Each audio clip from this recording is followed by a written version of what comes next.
Hey guys, and welcome to the channel. In this video I'm showing you how to use RuskDesk. I will give you a tutorial. So guys, firstly I will show you the mechanic behind actually connecting or having someone connect to you, and after that I will show you the settings that will apply to you based on your internet connection and your computer. So firstly, it's very simple guys to use this application. It's very intuitive. So in order to have someone connect to you, you just need to copy this ID that you have, right over here. You can just, let me go back. You can just basically choose it. As you can see, you just click on it and it gets copied. So if you want someone to connect to your computer and maybe provide you support or something, you just send them this ID.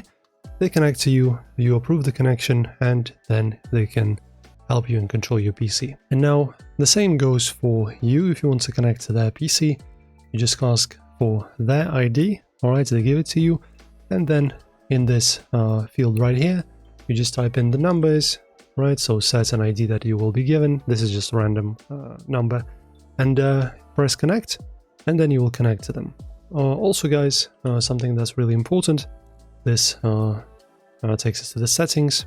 So the more important thing to set right away is go to the security, unlock the settings, and guys, in here you will have to choose which kind of password you want. So in order to connect to someone, you will have to use the password. So based on your needs, if whether it's work, personal use, help to a friend, help to a family, just decide what you want. But you have the one-time password. So this basically means they use it once, or you use it once to connect to them. And after that, this password gets deleted and you have to set up another one.